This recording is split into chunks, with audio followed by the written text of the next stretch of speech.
semana la Cámara de Diputadas y Diputados se realizó una sesión especial para analizar, discutir el funcionamiento, también la administración de la empresa estatal Codelco en la última década, y esto por la caída importante que ha sufrido en la producción de cobre.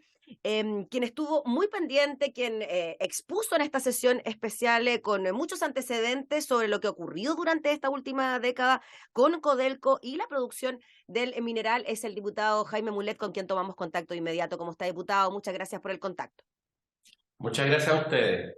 Aquí Bueno, estamos muy bien a tu disposición. gracias, diputado. Bueno, en la sesión estuvo presente el ministro de Hacienda, la ministra de Minería, también estuvo Máximo Pacheco, o sea, las principales autoridades del país en la materia estuvieron presentes en esta sesión especial. Entonces entendemos, diputado, que es un tema que convoca y que nos debe preocupar en este momento, diputado. Estamos hablando, y según el material que usted preparó especialmente para esta sesión especial, se habla de una disminución de la producción solo en 2022 de 172.000 toneladas menos de cobre en comparación con el año anterior, y claro, eso como muestra un botón, porque estamos hablando de un solo año y no de la última década.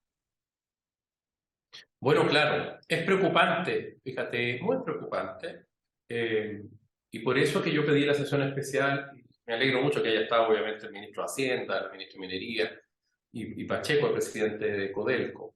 Quien tiene, Pacheco, y yo resalté ese hecho, cierta virtud, que él fue el que ha corrido la cortina, digamos, ha corrido el velo y ha abierto a la discusión, porque él señaló públicamente la disminución de la producción de Codelco el último año. Estamos hablando de 170.000 toneladas, eso es más del 10% de la producción, porque estaba produciendo cerca de 1.700.000 toneladas. Y Codelco declina en su producción durante varios años seguidos y está llegando a 1,5 millones de toneladas después de haber producido 1,8 millones de toneladas, casi 1,8 millones de toneladas, o sea, casi un 20% menos de lo que llegó a producir. Y de acuerdo a las proyecciones que hizo Codelco con sus grandes proyectos estructurales el año 2014, de acuerdo a los antecedentes entregados por el propio Codelco, debería estar produciendo 2 millones de toneladas el año 2023. O sea, está produciendo un cuarto, 500.000 toneladas menos que lo que había proyectado Codelco hace menos de 10 años atrás. Y esto obviamente es grave. No es grave, sino que es gravísimo. Porque, como lo señalé yo en la exposición, aparte de equivocarse groseramente, de manera muy gruesa, uno puede entender los errores, en fin, pero esta es una proyección groseramente errada, significa más o menos en plata líquida 2.500 millones de dólares al año, lo que necesitamos para aumentar las pensiones los próximos 5 años, ya que el propio vicepresidente de Codelco, ahí empezó a salir el sol acá, a ver, el sol, disculpa, ya No, que no se el preocupe, propio está perfecto. presidente de Codelco ha señalado que por lo menos los próximos 5 años vamos a seguir igual pegados en el 1,5 millones, o sea, tampoco vamos a empezar a subir este año ni el próximo. Entonces, una pérdida de recursos para el Estado realmente impresionante. Y es lo que más me molesta, y lo más grave es que nadie asume responsabilidades en esta materia, y por eso que yo quise hacer esta sesión especial. Diputado, usted nos dice que en los próximos 5 años la producción se mantendría en términos similares a los que hemos tenido en este último momento. Y esto, diputado, según la exposición que usted también dio en esta sesión especial, se debería a múltiples factores, ¿no? Proyectos estructurales que no se han podido concretar, como que Chuquicamata pase de ser una mina a rajo abierto a una subterránea, indemnizaciones, altos sueldos en las remuneraciones, contratos a futuro que finalmente no cumplieron con las expectativas. O sea, hay una serie de aspectos que pueden influir en esto, ¿no? Sin lugar a dudas, lo más relevante en la baja de producción, uno es la baja, o sea, no solo que dejaste de crecer, es que se equivocaron en los 4 proyectos estructurales con los que pretendió Codelco no solo mantener la producción, sino que subirle y darle vida, digamos, a los antiguos yacimientos, que fue el pasar, ¿cierto?, Chuquicamata a subterráneo. Ahí han tenido un sobrecosto como del 60% en plata de lo que habían proyectado que costaba hacer esa transición. Oiga, diputado, En el teniente, en eso me quiero detener porque yo revisaba la información en relación a eso, que tiene que ver precisamente con los costos de la construcción de este proyecto. ¿Y cómo equivocarse tanto? ¿Un 60% más cuesta entonces la construcción de este proyecto? Que claro, entendemos, es un gran proyecto, requiere una inversión importantísima, es trasladar una mina, la mina más grande del mundo a rajo abierto a una subterránea, pero tanto. claro, y si usted se fija en los antecedentes que yo expuse y que no fueron rebatidos por el presidente del directorio Codelco, son datos entregados por él mismo, por la misma Sí. corporación y por el propio presidente Pacheco. Y pasó algo parecido en Rajo Inca, en Atacama, en Andina y en El Teniente. Por eso que a mí me llama la atención y me alarma, ¿cierto?, que no haya una discusión pública. Uno puede entender que las cosas fallen, pero tan groseramente, de manera tan grande que le cueste tanto al Estado. Y además pongo la cosa de las remuneraciones y de los premios, porque nadie paga. O sea, además les pagan unas tremendas remuneraciones, 500 millones de pesos al año, un Mm. conjunto de cerca de 30 ejecutivos. Uno puede entender que hay ejecutivos top, que tenéis que, pero más de 30, no sé si me entiende, y además los proyectos fallando. Entonces, a mí no me parece. Y por eso que planteé esto. Ahora, esto no fue rebatido. La razón que entregó el señor Pacheco fue que buena parte de los grandes proyectos mineros se equivocan en la cifra y un poco le echó la culpa como al sistema, ¿ah? Pero no rebatió en ningún caso. Pero a mí no me cabe la menor duda que si un proyecto falla en una compañía, no premian a los ejecutivos como Codelco los premia cuando se van y les paga unas indemnizaciones incluso estratosféricas, ¿ah? Entonces esto es grave. Y además de esto, relaté un poquito de historia, a algunos hechos anteriores que han significado enormes pérdidas para Codelco, que han sido investigados, como por ejemplo la venta a futuro de 1 millón de toneladas de cobre que le significó pérdida al país por más de 4.500 millones de dólares en la década pasada. Y eso, diputado, en medio del superciclo del cobre, cuando estaba el cobre súper Exactamente. alto. Ahí vendieron el cobre a $1 a futuro y después llegó a valer 4. Entonces se produjo, tuvieron que entregar el cobre a $1. Claro, dijeron fue un mal negocio, pero una y otra vez, ahora los proyectos, se fijan, en su momento pudieron comprar la mina La Disputada de Las Condes porque el Estado chileno tenía la opción para hacerse volverla a su dominio y no la quisieron comprar. Hoy día han perdido, al no haber hecho ese negocio, miles y miles de millones de dólares. La minera Disputada de Las Condes, que se llama Los Bronce, que está en la región metropolitana, además es la mina hermana, está al lado de Andina, era muy importante haberla adquirido. Y así suma y sigue, ¿ah? Malos contratos, contratos con parientes, contratos con personas relacionadas, investigaciones de la Contraloría que han objetado, ¿cierto?, una serie de actuaciones de Codelco, investigaciones de la Cámara de Diputados que han dado cuenta de abusos que hay en su administración, tercerización excesiva, trabajadores muertos en faena, actitudes dolorosas, incluso por negligencias. Entonces es mucho. Y a mí me llama la atención que todo, no todo, pero buena parte se hacen los lesos y estas cosas como que no se discuten abiertamente. Y por eso que pedí, y el Congreso, la Cámara lo aprobó ayer, entre otras cosas, en este proyecto de acuerdo que al final de la sesión especial, eh, que haya una investigación, ¿ah?, por una comisión experta de qué está pasando en Codelco y pensar en el Codelco de los 50 años más. Porque Codelco igual le ha hecho bien a Chile, yo no quiero satanizar a Codelco, digo, está pasando por una crisis compleja, como que lo veo un poquito en la cornisa, si no se rectifica, esta empresa se puede ir a la punta del cerro.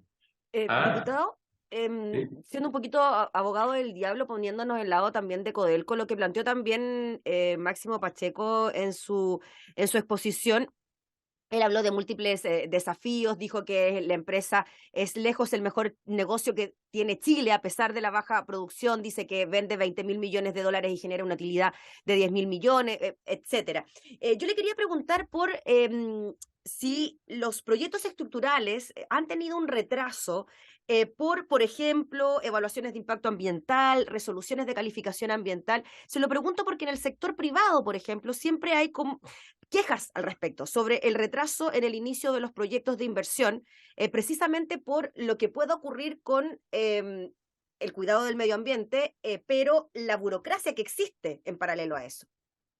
No, en el caso de Codelco, como son proyectos ya autorizados ambientalmente, más bien son transformaciones, no han tenido retraso o no ha sido relevante el retraso que hayan tenido con las autorizaciones del Estado, los permisos ambientales. No, no es el caso de los 4 proyectos estructurales. No. Hubo uno que se rechazó, que también lo puse, que ya es historia, el Andina 244, porque se metía con los glaciares, y fue rechazado, pero ese ni siquiera lo puse. No está en los 4 estructurales. Los 4 estructurales no han tenido atraso importante por cuestiones de orden ambiental o por autorizaciones estatales. O sea, Son finalmente ha 4 sido por errores minas de cálculo. antiguas con autorizaciones, igual obviamente requieren permiso, no. Han tenido problemas de cálculo, han tenido problemas operacionales. El propio presidente de Codelco reconoce en una de sus intervenciones, dice que 2/3 es por razones operacionales. Y yo también hice el punto, porque, por ejemplo, se cortó la correa de transportador, una correa inmensa en Chuquicamata y dejó la escoba y no es llegar y arreglarla, se toman meses y meses en corregirla, ¿se explica? O sea, hay un problema de mantención, por ponerle un ejemplo. En Atacama, en Rajo Inca, se hicieron mal unos contratos con una contratista, el contrato principal de remover mucho material, y bueno, y se atrasó, se accidentó, no se cumplieron las normas de seguridad, fue suspendida incluso la faena durante algún tiempo por la muerte de un trabajador, se atrasaron 2 o 3 meses, porque obviamente hay una responsabilidad ahí también en la operación, no se cumplían las normas de seguridad minera y otras fallas de calidad, digamos, de no hacer bien la pega, fundamentalmente. Y eso es lo más grave, porque claro, si no te dieron un permiso ambiental y te atrasaste, tú dijiste, bueno, el Estado, en fin, está demorando demasiado en otorgar los permisos ambientales. Pero no es el caso en esta materia. Fíjate que hay otro ejemplo paradigmático. El 2012, 2010, 2012, y está eso relatado también, a Codelco se le empezó a pedir que entre al negocio del litio. Codelco tiene pertenencias en el Salar de Maricunga de litio y en otros salares, y también como empresa estatal podría explotar en el Salar de Atacama. Siempre se negó en aquella época y dejó de lado un gran negocio. Hoy día está tratando de meterse en el Salar de Maricunga, apurando las cosas, ¿cierto? Pero vio que era un mal negocio. No era tan importante como el cobre. Y hoy día, como todo el mundo informado sabe, ¿cierto? El litio entregó recursos al Estado más del doble de lo que entregó Codelco. Entonces, malas decisiones. ¿Qué es lo que hay detrás? Uno puede decir malas decisiones. Yo creo que hay razones ideológicas también. Hay gobiernos que la han endeudado más, que han usado Codelco como de vaca lechera, estocándora. Poco prolija esa frase, pero en el fondo, particularmente, hay una información que entregó muy interesante Marcel, el ministro Marcel, que dice durante el año 2015 al 2018, justo en el periodo de Piñera, se sobreendeudó Codelco y le sacaron utilidades adelantadas. Hay gobiernos que la han apretado más también, y eso también hay que estudiarlo con precisión. Diputado, porque allí a veces uno puede entender que quieren, en el fondo, debilitarla para privatizar. Sobre ese punto le quería preguntar, y para que la gente que nos está mirando y escuchando pueda entender, Codelco tiene utilidades y los grandes proyectos estructurales se tienen que hacer también en base a utilizar o reutilizar esas utilidades. ¿Qué parte entonces es la que le llega finalmente al Estado para que se siga considerando que Codelco es el bolsillo para todos los chilenos? Bueno, parte importante. Hoy día el gobierno del presidente Boris hizo algo muy importante. Se comprometió que durante los 4 años de su gobierno iba a poder capitalizar el 30% de las utilidades Codelco. De manera que no va a estar obligado a entregar el 100% de las utilidades, sino que dejarse el 30% por 4 años para capitalizarse, lo que es muy importante, porque son cifras interesantes igual, o sea, son cifras relevantes. Pero va a ser lo contrario a lo que hizo Piñera, o sea, responsablemente Boris dice, oiga, capitalicemos la empresa, porque ya saben que se está debilitando financieramente, está sobreendeudada. ¿Qué es lo que hizo Piñera? Piñera en algún momento la sobreendeuda, o sea, todos estos proyectos se hicieron con préstamos, digamos, y no permitió que se capitalice, sino que la estrujaron. Y eso también es algo que hay que decirlo, digamos, para que cada administración tenga su propia responsabilidad. Pero yo propongo que esto se analice por una comisión experta, porque nosotros debemos preocuparnos de Codelco, fortalecer Codelco, porque hay hoy día una gran oportunidad que tiene que ver con la transición energética a nivel global, ¿cierto? y Codelco, obviamente productora de cobre, Codelco, empresa estatal que puede producir litio. Igual es una empresa fuerte, es la principal empresa de Chile, la principal empresa del Estado de Chile, pero a mi juicio se ha ido debilitando y tenemos que fortalecerla y Diputado, para cuidarla. cerrar, Porque el tema de la baja calidad del mineral y que finalmente hay que extraerlo mucho más profundo para poder encontrarlo. ¿Eso de alguna manera también puede afectar en los intereses de la empresa? ¿Por cuánto tiempo más está proyectado que finalmente podamos extraer este mineral considerando que es no renovable? el cálculo que expresaba el propio presidente Pacheco y el cálculo que hay en los proyectos estructurales es que por lo menos hay cobre para 40 años más. Los proyectos estructurales, estos que han fallado en los cálculos en el tiempo, en el precio mismo, en el valor de los proyectos, están calculados para 40 años más. Chuquicamata, subterráneo, en El Salvador, que era subterránea, pasa a ser abierta, y en el Teniente y en Andina, que hay mucho material todavía. El hecho de que la ley sea menor, como efectivamente lo es, y ya esté más profundo el mineral, es algo que está calculado, o sea, antes los proyectos estructurales precisamente consisten en eso, en calcular cuánto más adentro, en fin, todo, o sea, es parte del cálculo de un Claro, proyecto. Antes de partir en ese proyecto se sabe la ley media de lo que se fija. No es que se sorprenda, porque si no serían realmente unos responsables. Los proyectos se sabe eso, cualquier proyecto minero antes de comenzar a ejecutarse, de manera que eso, o sea, no hay una razón ahí, no es un imprevisto, eso está calculado y los proyectos han seguido siendo rentables, por algo los aprobaron. ¿Ah? Pero bueno, esa es la idea. ¿Ah? Y si me deja hacer una última cosa, que yo quiero decir que Codelco es muy importante para el país. Creo que hay que transparentar esto para hacer una discusión de altura, porque necesitamos a Codelco y sus trabajadores, obviamente, que son un gran aporte para el país, en mejores manos. Y obviamente para que siga aportando al Estado de Chile como lo ha hecho hasta ahora. ya pues, diputado Jaime Mulet, le agradecemos enormemente por el contacto y por explicarnos también todo lo que está ocurriendo con la productividad de la empresa estatal. Muchas gracias, que esté muy bien. Muchas gracias a usted. Gracias. Adiós. Era el diputado Jaime Mulet hablando entonces sobre esta sesión especial que se realizó en la Cámara de Diputadas y Diputados por la baja producción de cobre en Chile.